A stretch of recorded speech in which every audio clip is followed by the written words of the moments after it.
Harris and his team will do a fantastic job. So, Mr. Harris, please take it away. Thank you, Mr. Battle. Why you set me up like that? Thank you very much, sir.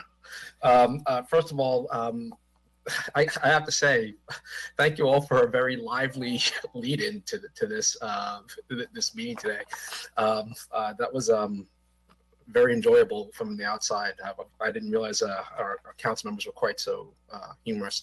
I come to you from my very soft-spoken but very effective District 9 representative, Mr. Harrison. Thank you, sir. Good to see you.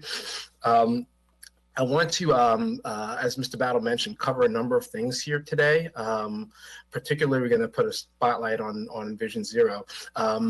Director Bellamy is engaged in a number of different things. I think he might be joining us at some point, and if he does, I will, of course, step back and he will pick up. But for now, I'll take us forward with this. I want to also start out by, I don't know if he's back on yet, but by thanking the chair.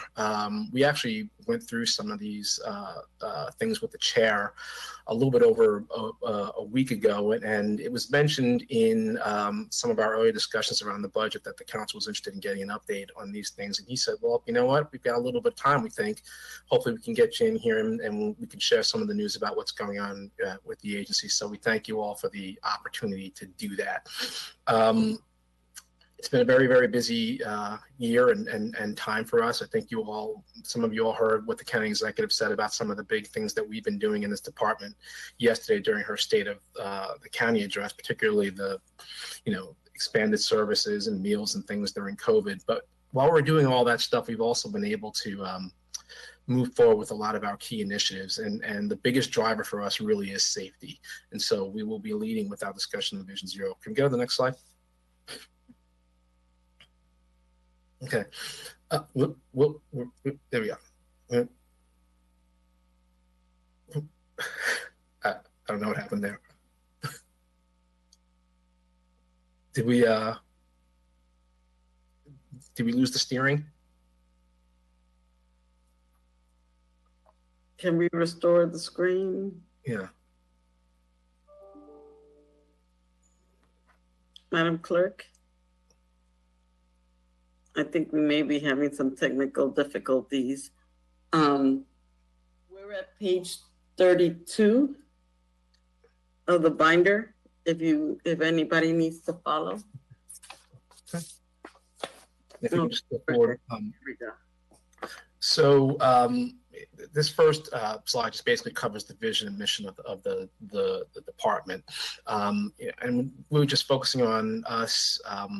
And the expectations that the citizens should have for us to be, timely and accurate, and to be available and accessible to them, and to be, data-driven and utilizing strategies that will help to provide a high level of service and then following up with them.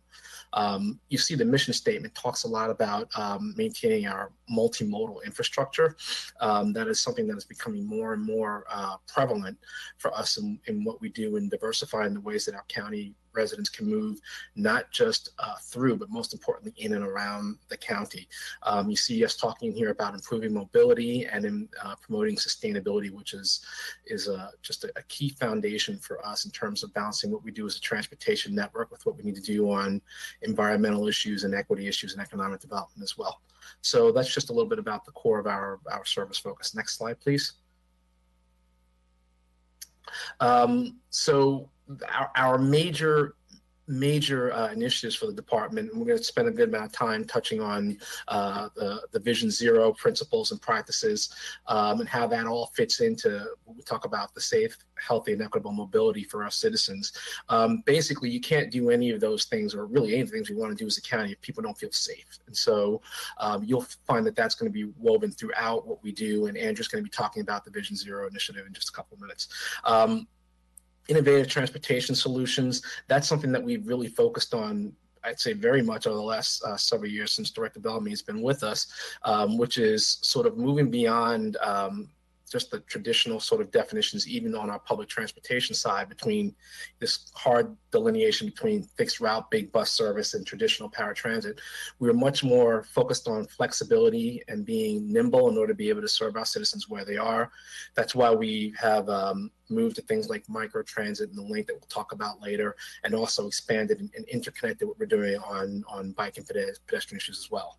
But the foundation for so many of us and what you all hear about is what we have to do with as far as dealing with our infrastructure and improving that. We spend a massive amount of time and a large portion of our staff working on things like litter removal and illegal dumping and potholes, and increasingly, as you all well know, the issues related to storm drains and stormwater. And we have some exciting news on that, which I will allow our new storm drain associate director to talk about in just a little bit. And so overall, it's about making sure that we have an integrated, coordinated transportation system that is safe, reliable, and effective for all of our residents, and making sure that safety is the hallmark that goes through that. I think I saw the director pop in on this, so I'll stop for a second to see if he has anything he wants to add at this point. No, Martin, please proceed. Thank you. Okay. All right, let's go to the next slide. I think we are on to talking about Vision Zero. And with that, I'd like to ask the coordinator for Vision Zero, Prince George's County, Andrea Lasker, who is key to our operations in the department and the director's office, to take us forward. Andrea? Hi, good morning, everybody. I'm honored and pleased to be with the County Council today, and of course, to focus on our roadway safety strategy, Vision Zero, Prince George's. So here we've embedded a short video overview that's available on our website in English, Spanish, and French. And I don't know if you're able to play it. If you click in the middle of the screen, it might work. No. Okay. So if you all would take a few moments and go to our website, and we'll make sure that we have that information in the chat, and it's also in the presentation, to see the 1 minute overview that kind of does give a nice, succinct way of sharing Vision Zero and what the strategy is all about. Yes, next slide, please. I can defer to you as presenter on that if you're able. Oh, no, that's okay. But we'll encourage everyone to please take a few moments and check out the video. We are part of a regional effort, and the state of Maryland also adopted Vision Zero in 2019. We're using a safe systems approach that moves away from the traditional model of roadway safety. So safety is integral, and we have an opportunity and an obligation to try new approaches as we double down on what works. We focus our efforts on the 6 E's that are noted: education, emergency response, engineering, enforcement, equity, evaluation, and of course, safety is woven throughout all of this. The Department of Public Works and Transportation is the lead for the county, and we recognize that our safe roadways are a shared responsibility. We're working closely with community partners, county agencies, organizations, the Prince George's County Healthcare Action Coalition, and of course, we rely on the state Department of Transportation and the Highway Safety Office to create layers of protection. So we approach it from the starting point that the loss of even one life is unacceptable, and no one should be risking their lives when they go to live, work, and play in our county and throughout the region. Next slide, please. We have an action plan that is measurable, and it sets out clear and specific goals. We have started with 38 actions, and we're tracking our actions through our steering committee and through our work plans. So the action plan is available online, and it's going to be something that we're going to have to look at towards the next chapter, since this one has is through 2022. Next slide, please. So we do have tools available on our website, and all of the data, we are a data-driven process. So we use data to inform our decisions and identify dangerous roadways and share that information. And the crash dashboard is available here on our website, visionzero.princegeorges.com. Next slide, please. We also are working on more of a story map so that people can have the context of the data and This is just one image from the website that's in process. Next slide, please. So unfortunately, when we look at our pedestrian and total fatality trends, they are not decreasing at this time. So this is part of a whole regional trend. And what we were hoping during the COVID period, when the roadways were being used less, that we would see fewer people being killed. But it seems that what we found was that people were taking more risks during this period, and instead the crashes that were happening were even more severe.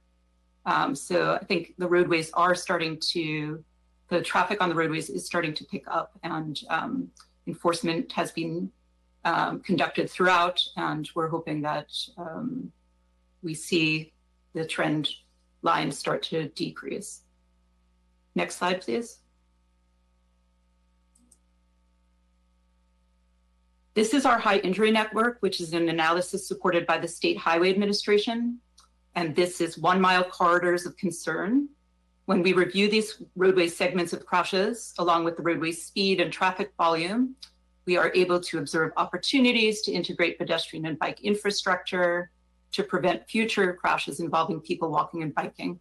Our focus is on the most vulnerable users.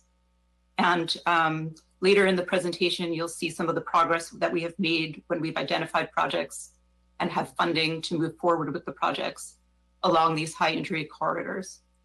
And the red indicates the state highway roadways, and the yellow-orange is county maintained roadways.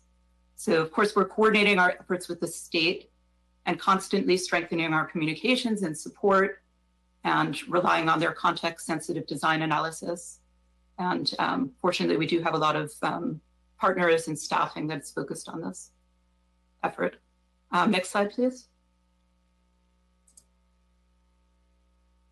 So we do want to be looking ahead, and the notable things that are kind of on our horizon. We are expanding our programs. We're able to do more outreach in the coming months post-COVID. And we're connecting in new ways, and we have been connecting in new ways, both virtually and when we were able to in person. For example, we have youth ambassadors, that program that we've stood up, and we're able to do some focus groups. We have on the horizon train the trainer walk audits, and some pop-up traffic gardens, which I'll show you shortly. And again, we're strengthening our partnerships with the municipalities, with through task forces, and through our community advisory groups. And we do want to highlight that we have a bicycle and pedestrian 5-year plan that's coming out later this summer, and that does identify even more projects for us. Next slide, please. And as noted before, we're always looking for opportunities for funding and to partner with others. So these are some of the most recent awards that we've been able to pursue and successfully. Transportation and Alternatives Grant, which is focused on 19 elementary schools. The Maryland Highway Safety Office recently awarded us for a bicycle and pedestrian and marketing campaign called Be Seen, Be Alert, and Be Safe. And MWCOG recently recommended the Regional Safety Program roadway pedestrian audits that are going to be based on the county's high injury network. And then we've also been leading the effort for the TLC Cool Spring, Adelphi, and we've been heavily involved with the one that they're doing at Riggs Road, which is also a technical assistance grant through MWCOG. Next slide, please. And lastly, we just wanted to leave you with this wonderful, colorful site, which is to reach our youngest Prince Georgians and their families. This is our first installation of a permanent traffic garden that was open last month in coordination with Bike to Work Day. And we're hoping to offer, or we're expecting to offer pop-up events, 1 to 2 day events over the summer. And so we're looking again to do more community engagement and have stronger coordination. And we're very grateful for your continued efforts as champions for Vision Zero. So I'm going to now turn to my colleague, Kate Mazzara. Thank you. Next. So this is Charles Griffith, the Associate Director of the Office of Storm Drain Maintenance. As Deputy Director Harris mentioned, it's the newly formed office. So as you guys are all aware of, that Miss Clerkley's retirement has left a huge gap. We are trying to ensure continuity with this realignment and Miss Clerkley's retirement. We continue to experience a very high volume of service requests for drainage complaints, which I think we're all aware of. The Office of Storm Drain Maintenance, we continue to encourage all the citizens to put in their 311 requests as they come in, and we are servicing them in order of receipt and, of course, prioritizing any ones that need immediate actions. The county continues to face many drainage challenges. The summer storms, the high intensity, short duration, as we're forecasting rain tonight, so we continue to constantly monitor that. In addition, we've got many groundwater challenges, and of course, forthcoming, we have the consent decree, which will be a challenge for our office over the next few years to bring failing stormwater facilities back up to passing grades.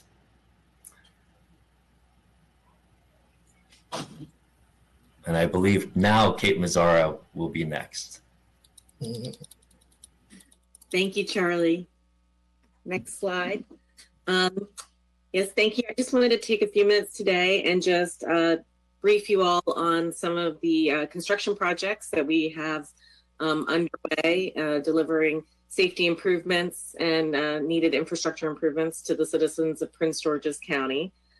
First, I'm not sure if you all are aware, but we do have an interactive project map. It's up on our website. The links in this PowerPoint are actually live, so if it's been shared with you, you can just click on those.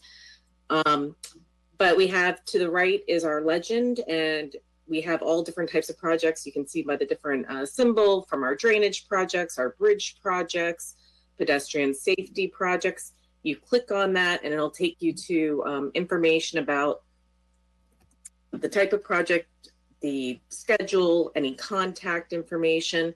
Same with the list on the left. If you just click the hyperlink, it'll take you to renderings and contact information. So we're very proud to offer this to the citizens as well, so that they have the information readily available. Next slide. First project I wanted to highlight is our Ager Road Green Complete Street project. This is actually the largest Green Complete Street that we've delivered. This is a $12 million project. It is actually in the final stages of construction. We'll be wrapping up construction this summer. This was $12 million, and it's one of our Vision Zero projects. We have actually placed Vision Zero signs out in the field so that our citizens can start to recognize what the improvements are and tie it to what does Vision Zero mean. And this project reduces the lane widths, provides bike lanes and continuous sidewalks and enhanced pedestrian crossings. Next slide.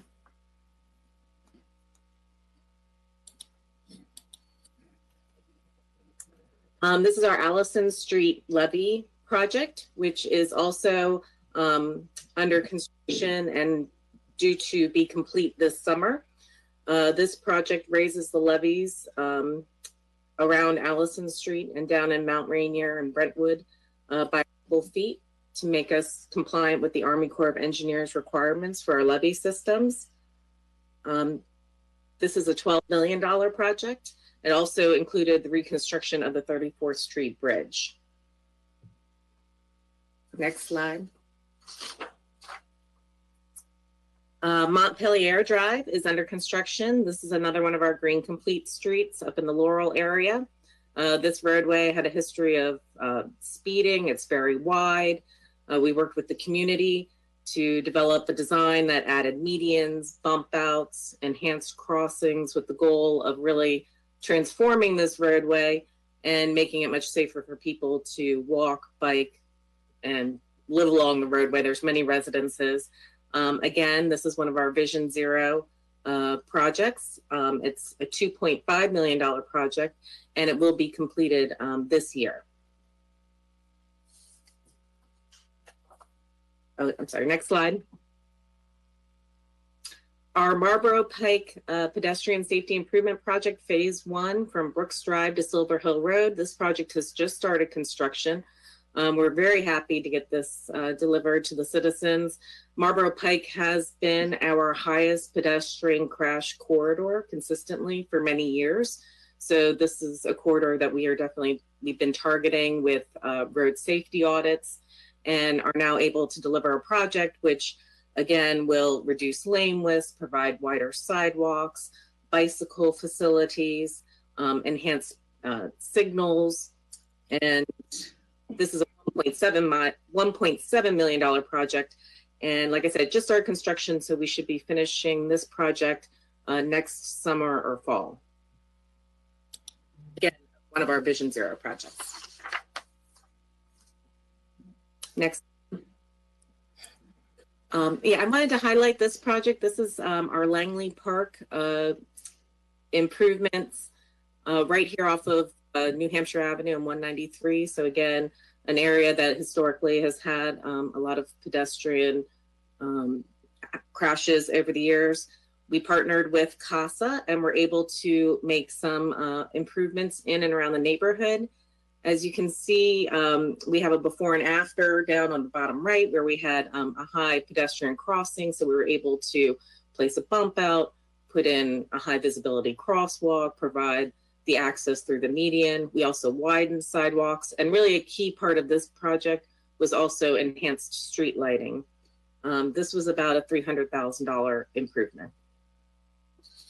And we completed it last fall. Next project. Our Sunnyside Avenue Bridge. This is an $11 million bridge project that's completely reconstructing this bridge. This bridge had a history of frequent flooding as well. So this project raised the roadway and the bridge and widened it. It provides for both bicycles and sidewalks along this section of Sunnyside Avenue. And this is also in its final stages now. You can see a few of the before and after pictures. And this project will be completed this summer. And that was my last one. Thank you so much. Okay, thanks, Kate. I want to pick up here and just let you know a little bit about what's going on the public transportation side of the shop as well. As I mentioned earlier, we've been doing a lot of things in support of the pandemic response from the earlier days where we converted vehicles for vaccine testing to now where our operators are actually the ones who are driving the mobile testing sites around the county, in addition to delivering, as the executive said last night, some 4 million or so meals during the course of the pandemic to seniors who are homebound. In addition to doing all of that, we actually have, still continue to run a proportionally scaled service on both the fixed route side and also continue to, everybody who had dialysis and other things, those things didn't stop because of COVID. We still continue to do that and be able to weave those other things in and around what we were doing during the pandemic. And so as we were looking at our operations, we have refined what we're doing and reorganized a little bit, kind of like what Charlie was referencing with the Office of Storm Drain Management. We've done internally with the Office of Transportation and created a division that's focused on multimodal transportation, which covers what we had traditionally done in the paratransit world, but also covers our new services and some of the expansions that we're putting in. Next slide, please.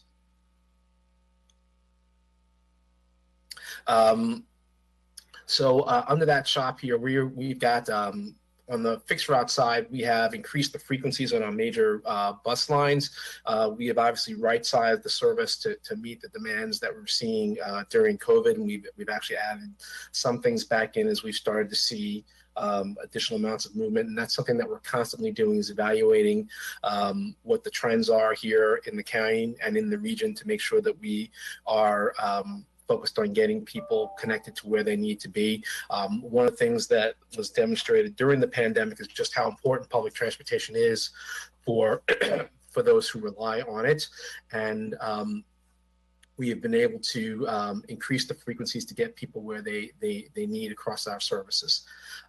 One massive thing that I think has gotten some attention but got a little bit swallowed up in the pandemic is the fact that we now have, for the first time in our history, service on Saturday on our public transportation on the bus. The bus is some 40 years old now, and we've never had that, and we managed to launch that late last fall. The Saturday service lines are solid. We'd like to see them go up a little bit more, and as more people start getting vaccinated and moving around more, we will hopefully continue to do that.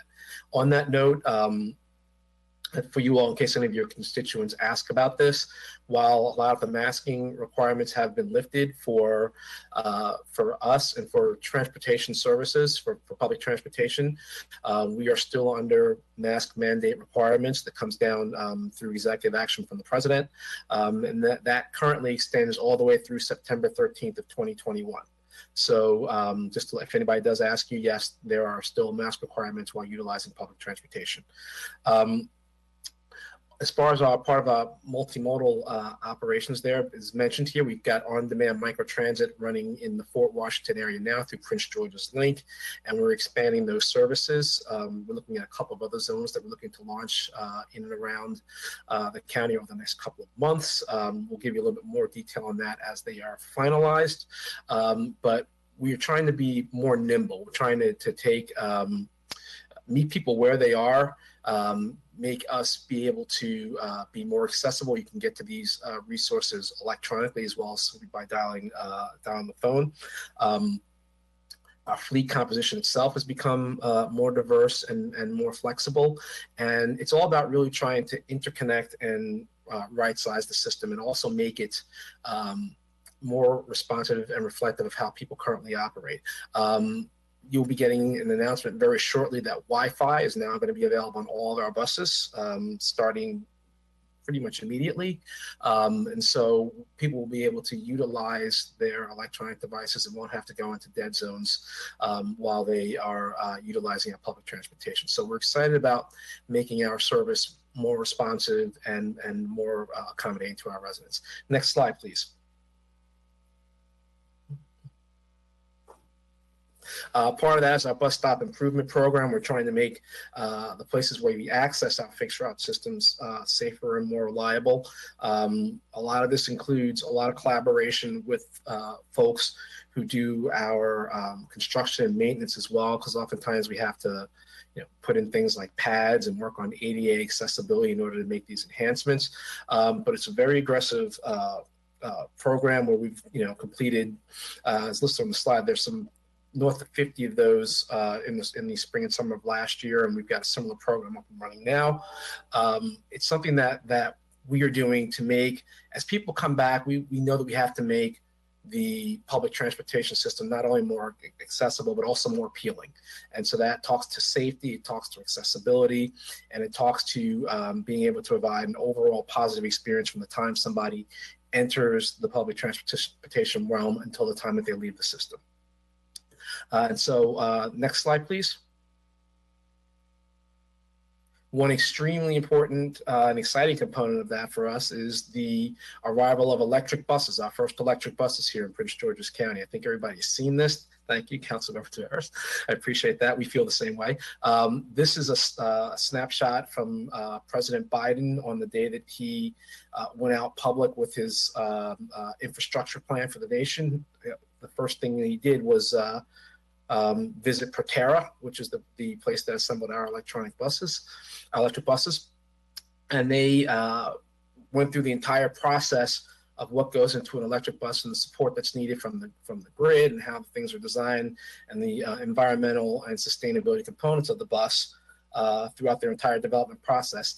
And the bus that they utilized to show the final product was none other than our very own, the bus that you see here in the background. As the finished product here. The first of the buses, our 4 buses have been delivered to us. We are currently in the process now of installing electric, the infrastructure at our DRC Road facility. We're working with local providers to help us to get that service installed. And we anticipate rolling buses off the line and into our county service this summer, probably somewhere in the late July, early August timeframe. You'll start to see them out and in the streets. It's very exciting for us. It's the first step. We've secured grants which will bring additional buses into the fleet. But the key to this, we oftentimes say that electric vehicles are fantastic, but they're not the silver bullet. They're not going to cure every transportation need or concern, and we have to make sure we have the infrastructure nationally and locally to support it. But they are a very good step in helping us to run a more environmentally friendly operation, and a key step for us as we move forward here in Prince George's County. So next slide.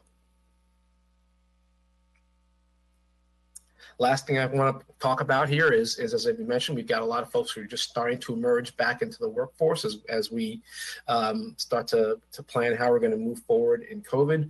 One of the things we want our folks to do is to do so in an environmentally friendly and sustainable way, where their transportation system can support their movement and not have them all to be reliable on simply individual car trips. And so our Ride Smart and our Ride Safe campaigns are huge components of this. You all will be seeing a lot more information coming out about linking employers to transportation options that support their movement. We've been running radio commercials for the last several weeks. You'll see it if you pay attention at your gas stations. You see some on top of the gas stations. You'll see some advertisers and things talking about this. And so we're really working on getting the message out that we have. If you need to get to work and you need to get back home and you would like to do so in a way that does not require use of a single ride vehicle, we have tools to assist you. It's all about making our system more multimodal, more connected, and more sustainable and friendly. So last slide, please. With that, I will thank you all for your time and your indulgence here on behalf of the department, and we are happy to take any questions that you all have.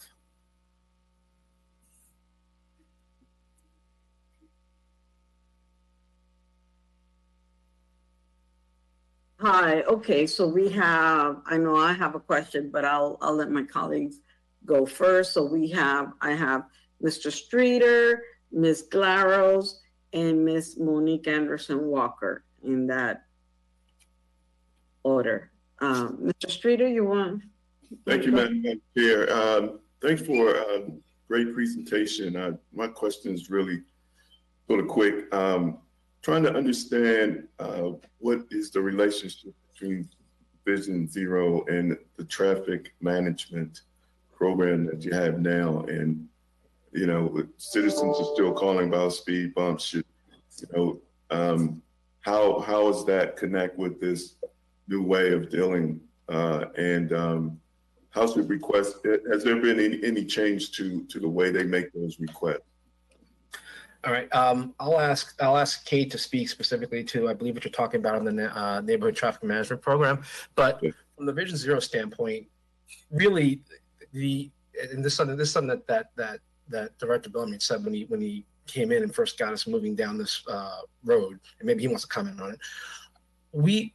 The idea of being focused on safety and having a safety bent for us was not necessarily new. What was missing was a vehicle to sort of tie all of this stuff together. And so the management strategies that they utilize to determine what safety measures go into a neighborhood very much align with how we view things through Vision Zero. It's somewhat, Kate can get into the specifics if she'd like to about that, but it's all viewed from the same lexicon of how do our roads interact with our people, as opposed to just simply looking at how we move cars through areas. So maybe Kate wants to, or the director wants to hop on that. I think that, good afternoon, well, good morning. I think that the process stays the same. They'll still go through the same process of requesting speed humps or speed bumps. One of the big things is using the 6 E's. In many cases, it's educating the public about what we can do on their particular streets. A lot of times we get requests for speed humps or unwarranted stop signs to slow down traffic. But the standards basically say that you have to be able to allow emergency vehicles to get in, and a lot of the streets are too short in order to put those devices in. So if we can educate the public, continue to work on our engineering to make the streets safer through bump outs to have short crossing districts, I think that's a big push. But Vision Zero works hand in hand with our neighborhood traffic calming program. And one final thing, just thinking about the some of the concerns I've gotten recently about the off-road vehicles. Yeah. Are you part of a strategy with, say, police or anybody to try and address that? That's nationwide. We work with police, and police is a major part of our Vision Zero team and conversations that are taking place. One of the things that's out there, the police is not going to chase those dirt bikes down. And Right. what we basically ask the public to do is, when you see the barrage of dirt bikes and wheelies going down the street, is to become defensive if you're driving. In many cases, just to pull over and let them go by. Defensive driving, Vision Zero from the very beginning, and at least do what they need to do to catch them in the future. Okay, thank you. Ms. Garros? Thank you, Mr. Chair, Madam Chair, I should say, and thank you, my colleague, for the question he just asked. I just have a few things, and I actually had a chance to also meet with DPW&T back a month ago, and I am definitely missing Ms. Clerkley, and I understand there's probably more changes to happen at DPW&T in the near future. So I know there's a lot happening. A few quick questions. So one, can you just explain further what is going to be required of the department on the consent decree and what exactly we will be seeing in our communities? That's the consent decree that was mentioned as related to storm drains. Charlie. Councilmember Blaros, obviously we're working with our sister agency, Department of the Environment. Under DPW&T, it's all the stormwater facilities that are considered public facilities that are maintained by us that are DPW&T's portion of the consent decree work. So it's roughly 150 ponds that were considered failing at the time of the consent decree. So those are the ponds that will be focused on bringing back up to passing grades. What is the timeline for DPW&T doing the ponds portion? It's a 4-year window that we have to get back up to passing. Okay. And Charlie, I'd love to touch base with you separately. We have one of those actually over at the New Carrollton Metro Station, a few other locations in my district, but I'll if we could just connect separately, that would be wonderful. Absolutely. Okay, and then my other two questions are related to Vision Zero and just slowing down speed. I think in general, we've seen a lot of speeding in our communities, and that definitely seems to have increased in the pandemic. And so I feel like I'm getting requests almost weekly from residents who have pedestrian safety concerns, bike safety concerns, or vehicles are just moving so quickly they're crashing in their neighborhoods and very concerned about additional near misses they've even seen. So this seems to be like a weekly occurrence all across my district. So I guess my two questions related to Vision Zero are, one, I know Delegate Harrison did a phenomenal job leading the way on state legislation to help us put additional speeding monitors in locations.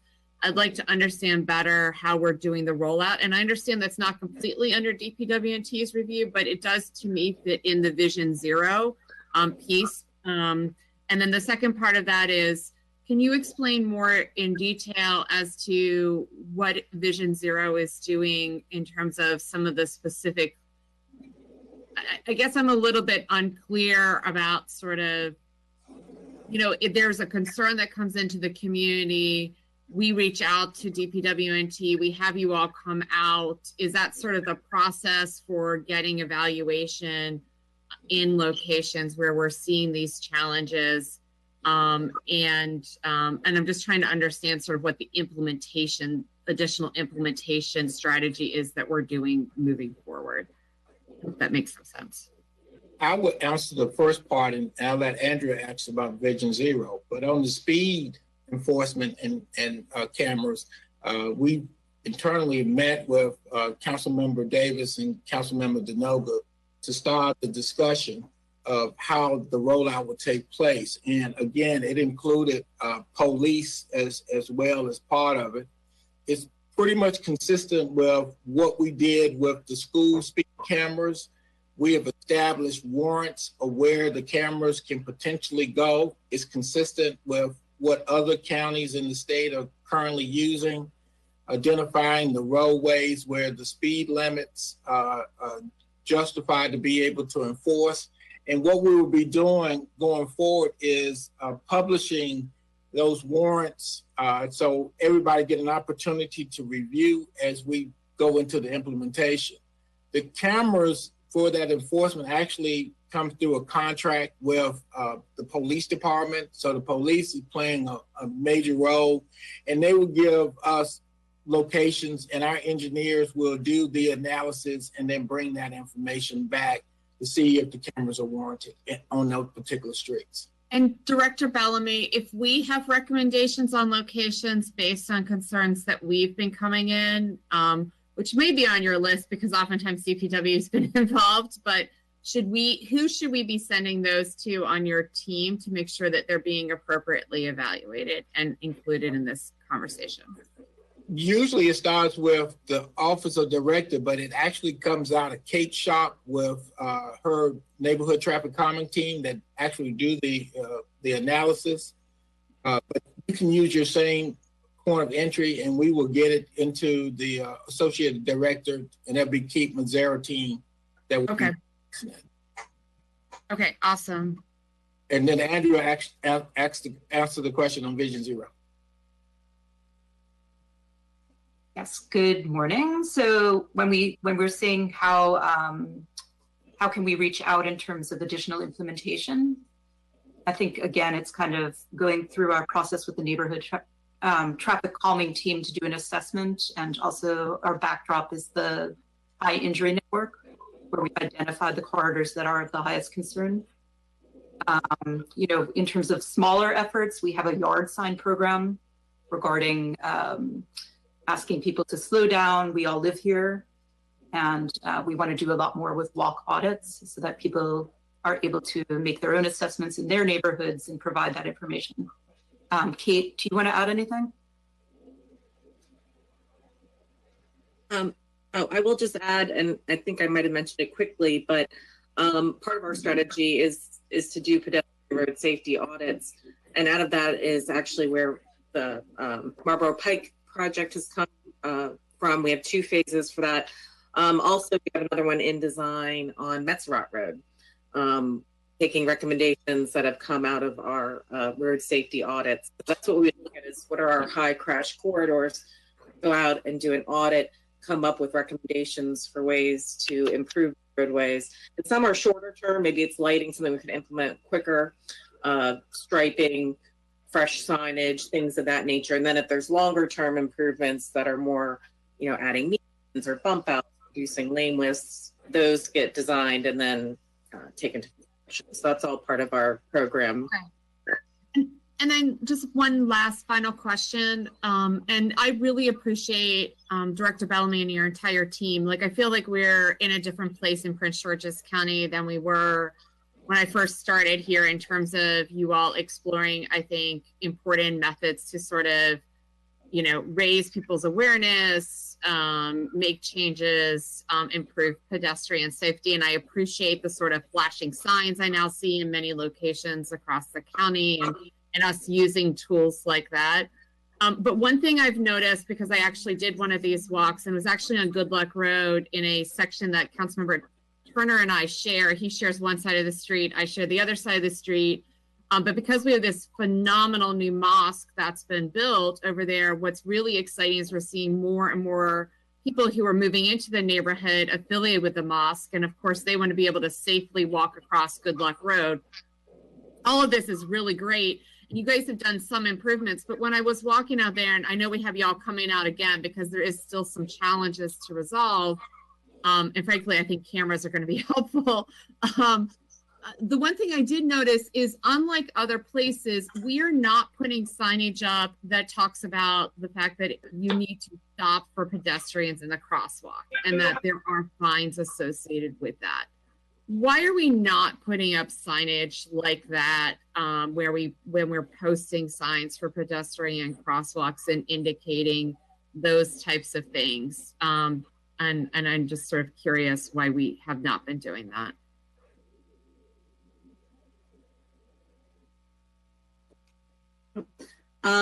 Well, that's certainly something that we can take a look at.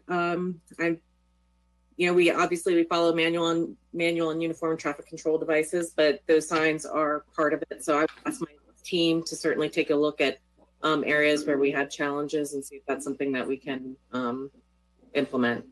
Yeah, I mean, I guess my sense is many jurisdictions, you see those signs and the reminders. I tell people all the time, I mean, you all could disagree with me, but I mean, I got my driver's license when I turned 16. I've never been retested. There's a lot of laws that have changed since I was 16. I'm a lot older now.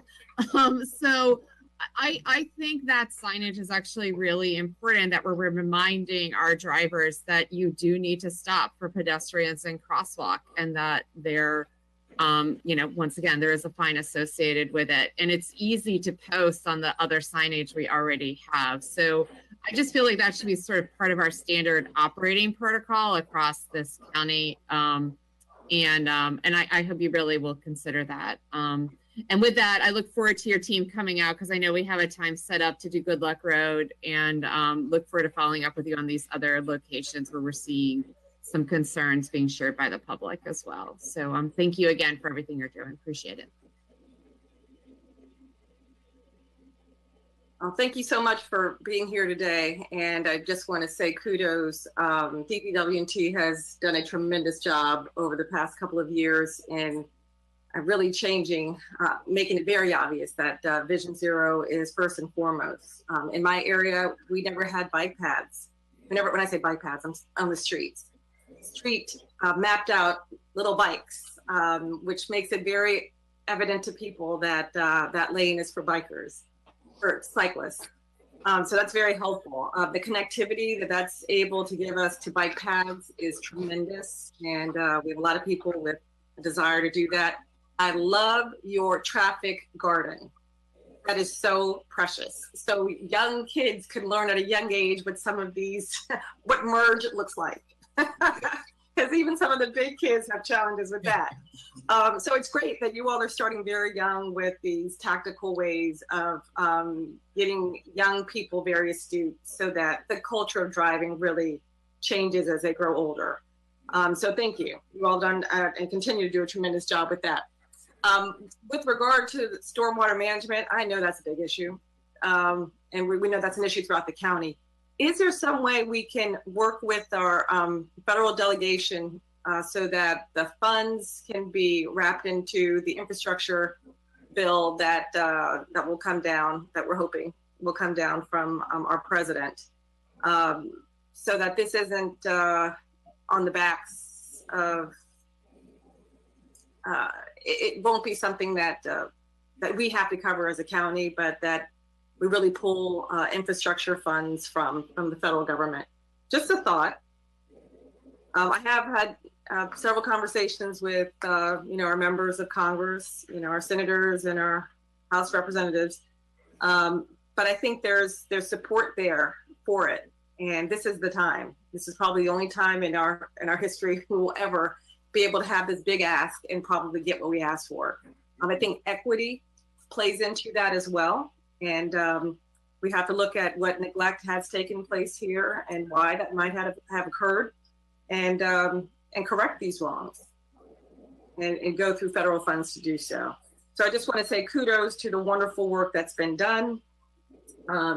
I want to thank you also for the tremendous investment you all are putting into the beautification along with the safety. So like rain gardens that I know are coming in as we approach July, and we have a big conference, NACO conference coming. I know there's a big push to really get some of these things that have been long on the books implemented. So thank you for all the great work that you're doing and working overtime. I would say, Councilman Walker, is that we have been putting together our list of infrastructure projects for consideration. That is something that we've been doing for the last several years.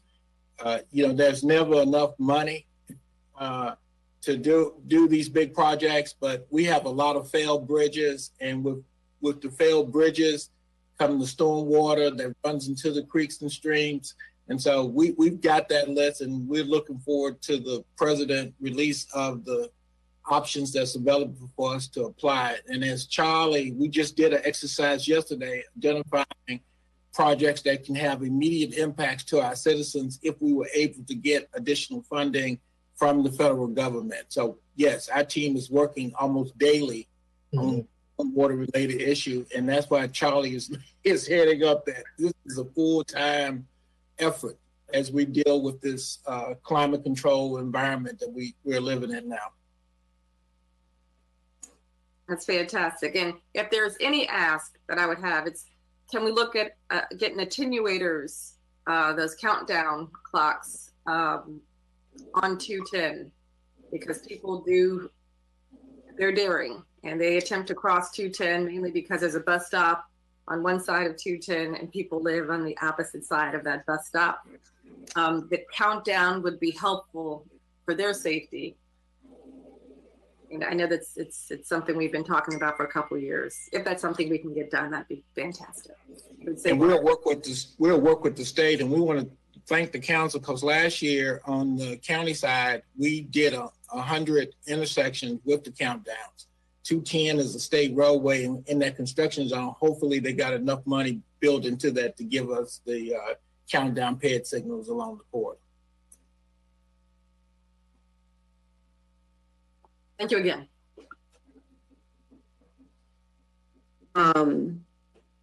Ms. Ivy, do you want to go next?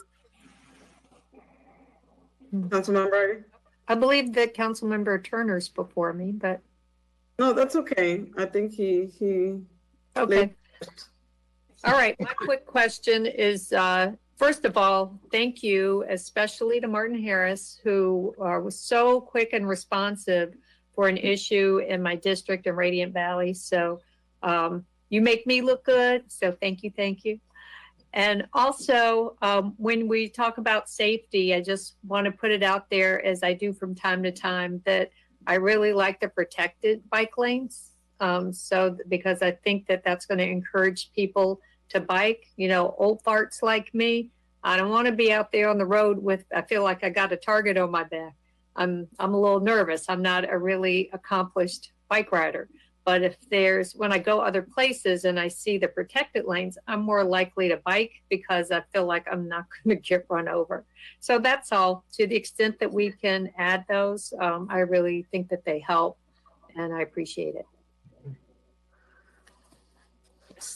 Thank you so much. And I know we are looking at where it is feasible to add bike lanes, and not whether or not they would be protected lanes or not. Very much depends on the circumstances. And we did want to, I'm sure you all are very aware of it. All the off-trail options that exist are kind of, and how we connect to those is also one of our important issues as we work on our 5-year bike and pedestrian network plan. So, thank you.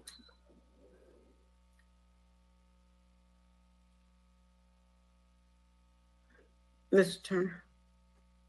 Thank you very much, Madam Vice Chair. Thank you, Director Bellamy and your team, particularly Martin Harris, Andrea, Lasker, and Kate Xero. And I haven't had a chance to work with Charlie too much, but I'm sure I got some issues. And just before I forget, so could you get us a listing of the stormwater management ponds that we're going to have to deal with at some part? I'm sure I have some public ones as well, just want to be made aware of those so we can start to work towards those. I've gotten some complaints. Some of them are more related to the state. And so I know, to the extent that we can get that information, that would be helpful. I do want to share my kudos to the team, particularly over the last year. I know it's been difficult, and even more difficult now with the loss of Gwen Clerkley, but I know you guys will step up and do the work that's required because you have done that in the past. I do want to say thank you and appreciate your efforts, particularly over this last year. I just want to raise a couple of points, not so much questions. Give you another kudos. Let me start with the kind of the Vision Zero and the precursor of Vision Zero. For my colleagues who were not around, actually the council adopted a resolution back in 2013 establishing a pedestrian and bicycle safety work group, multi-agency group within the county, including public works, police departments, had the transportation planning board on it. And that did a lot of the work that the Vision Zero is now building upon. And I think it was a good effort. Again, an example of the council trying to assist and take the lead on some of the issues that we were hearing at that time. And I staffed that as a staff member, and then was active once becoming a member of the council as well. So it's a good legacy, and I'm glad to see the work that's continuing. Appreciate my colleagues' comments about some of the other things that we might be able to do as part of that process. I apologize if you hear a little background noise. After about 5 months, we actually got some furniture delivered today of all days. So, I also want to give kudos, and I think Councilmember Davis shares this with respect to the efforts that were made, particularly on the Church Road corridor in response to, unfortunately, an untimely death of a young person. And the improvements that have been there, we've gotten positive reaction from the residents on both sides since we represent opposite sides of the street there. But again, another effort, working with the community and the department stepping up to address a serious concern. So I want to say thank you for that. I know we still have some other work to do along the corridor, and I know we set aside some funding to do that, and we'll continue to work with you on that issue.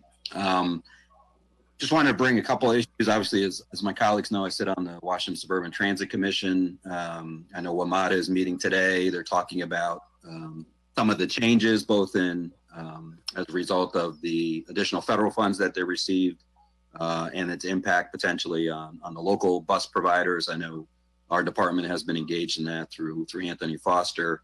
One of the things that I think is positive that WMATA is going to be voting today on doing fare reductions, getting rid of some of the costs related to transfers between rail and buses in order to encourage people to come back to use public transit. I think that's something we as a county support, as long as it doesn't negatively impact us as well.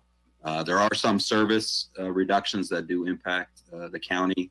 We'll try to minimize those going forward. That is based on data of usage, and so it's hard to, even within the pandemic, to try to address those when people aren't riding those lines. And so I'm hopeful that this will help, in addition to the efforts by WMATA with the bus, as people are starting to move about more as a result of vaccinations here in the county, and as businesses are starting to open up and more in-person activities. The one thing I just put on the radar, and again for the department, is I know there's been discussions both in the district and now I understand in Montgomery County about potentially providing free service, public transit service. And obviously that has an impact. It's something that we can explore. I'm not going one way or the other with that. I know we did that as part of the pandemic where we didn't do fare collections, but that it does have a fiscal impact, obviously, not only the county, but WMATA as well. So something I'd like the department to hopefully take a look at that, and what that would mean for Prince George's County and the bus moving forward. I appreciate the interactiveness of the department's website with respect to the CIP projects. I know I've got a couple of meetings coming up with you to talk about a few as well. And just an update for my colleagues, if you haven't been following, what's happening at the federal level. Obviously, we know, I think the House this week was taking up its own infrastructure bill. which had included some of the earmarks that we discussed previously with our federal delegation. A couple of those, it seems like, have made it through, at least for the House side. I know the Senate is still reviewing its version. I'm not sure how fruitful the bipartisanship is, but we can hope as part of that process. And I appreciate the department's work in at least putting our list together of our asks. Obviously, we have, as Director Bellamy said, there's more demand than there is funding for these things. I'm sure he would love to have more funding if possible. And hopefully we can come to a federal infrastructure package that addresses both the transportation issues and the stormwater management and water and sewer issues that Ms. Anderson Walker was talking about. I do agree with her that we do have an opportunity right now, hopefully. And then obviously our consideration of the American Rescue Plan. I know we had the resolution that we held today to talk about those kind of things using those funds as well. So I'll leave it there. I thank you again to our intrepid Public Works Department. I know we have a lot of work to do still, but we have a lot to be thankful for in the accomplishments, as you indicated in your presentation today, that we have to be proud of. The last thing I'd say, just one quick question. I'm assuming we're still participating in the COG Street Smart campaigns. I know they might have been delayed a little bit or made to a virtual platform over the course of the last year, but I know we traditionally did that when I was chair of the TPB and a member in the fall and the spring. So hopefully the fall one we can circulate. I know we've had a couple of opportunities to bring them to Prince George's County as part of that regional program to highlight the pedestrian and bicycle safety issues, which is part of our Vision Zero. So with that, thank you, Madam Vice Chair. Sorry if I took a little bit longer. Oh, I just wanted to jump in and say, yes, we're definitely partnering with the Regional Street Smart. Testimonial wall was actually featured at the Prince George's Mall in May. And they've moved from kind of having more, it's still interactive, but hands-off kind of events. And prior to that, it was there in November. And we put in a grant with the Maryland Highway Safety Office to have the display come to Prince George's County 6 more times in the coming fiscal year. And we're hoping to bring that to the high schools, in addition to the mall, and of course, reach out to all of you who have done some work in the high schools and other parts with the schools. So keep building on what we have as tried and true work. Thank you. Thank you for the update. Thank you, Mr. Turner, for that. And just want to, I'm sure, echo a lot of what Mr. Turner said and thanking everybody for all their work this past year. I know it has not been simple. Mr. Davis, do you have a question? Yeah, Madam Vice Chair, thanks. And just real quick, and I too wanted to echo what Mr. Turner and all my colleagues already said and give the kudos where the kudos are absolutely necessary. You guys have been doing yeoman's work, and I look forward. Mr. DeNoga and I have had a couple, at least one meeting collectively with regard to the speed camera program, and look forward to getting to the next phase so we can get that legislation in. And Mr. Turner just made me think about it when he talked about Vision Zero and how long ago we started down that path. It made me think about the fact that we also started down that path of repaving our roadways. And while this isn't specifically, under the auspices of Vision Zero, I do think that repaved roadways are easier to traverse and create a better and more safe environment. Just wanted to see from the perspective of the department, I recall then when we started, we were essentially repaving 1/1000th of our roadways yearly. Just wanted to see from the perspective of where we started to where we are now, about the percentage you would summarize as the roadways we've been able to repave, and how do you see us moving forward? We're a little better than that, and thanks to the county exec and the council for making funding available.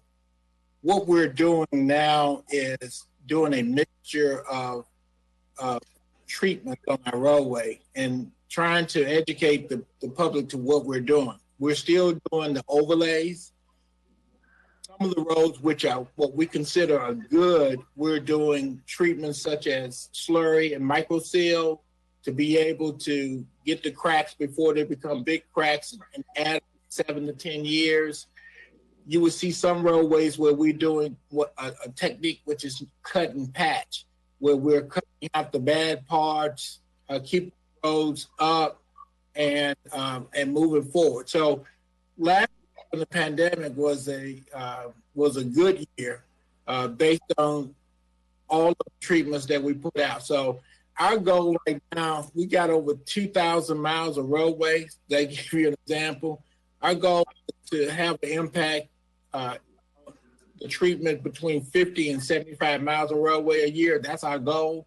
That's through resurfacing, microseal, slurry seal, and cut and patch. With the Recovery Act, and again, we're hopeful that there will be more funds that will be able to allow us to address a bigger portion. The last time this was available was with the stimulus program with President Obama. But because we add so many new roadways with our subdivisions a year, this is a challenge that will stay with us way into the future.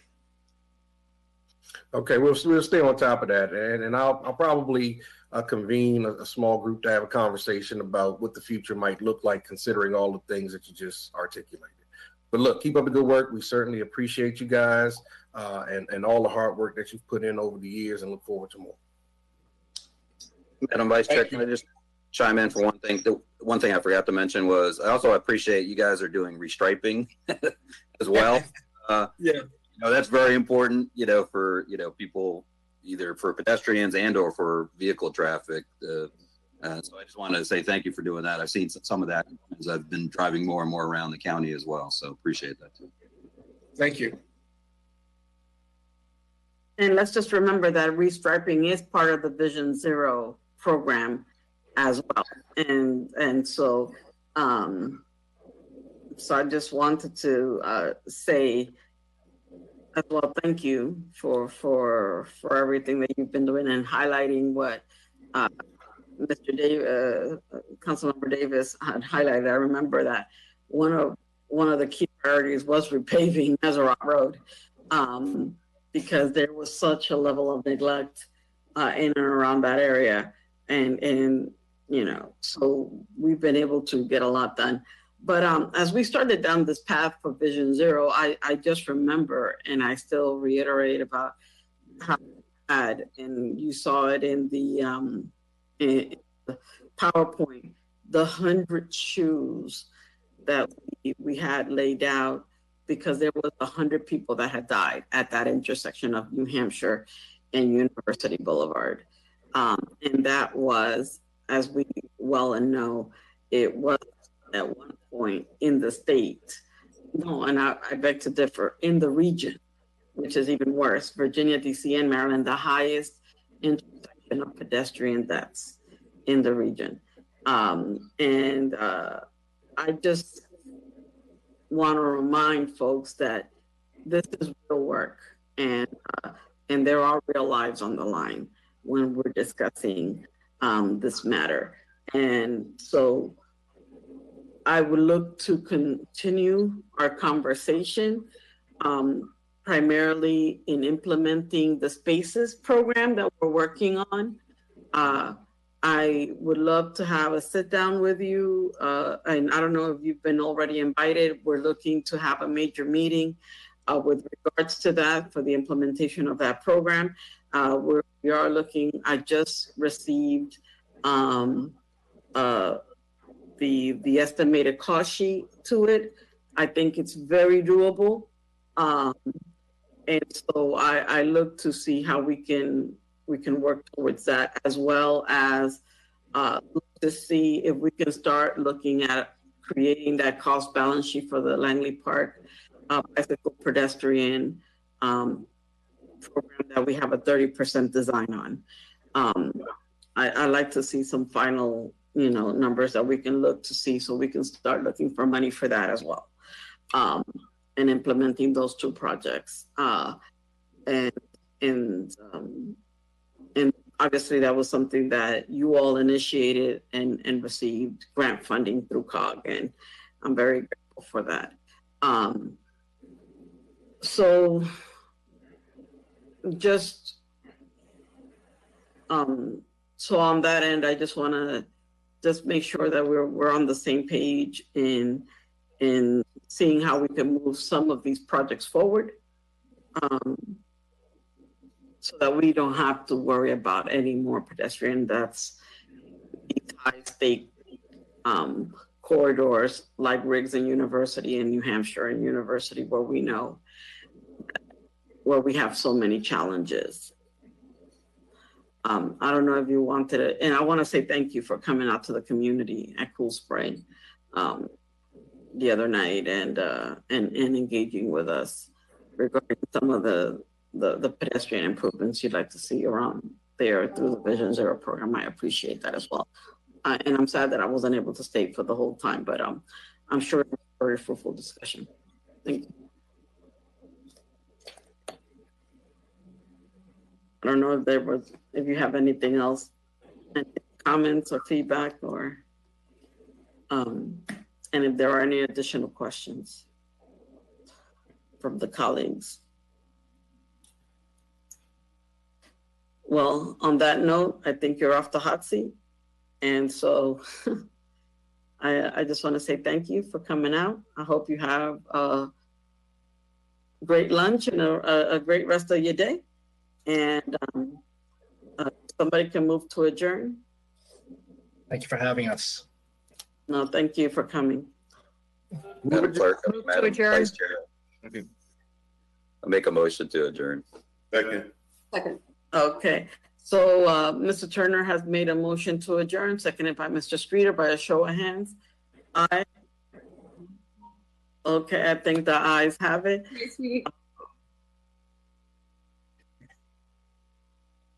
Yeah, the ayes have it. So with that, thank you all, and see you next Monday. Bye-bye. This conference is no longer being recorded.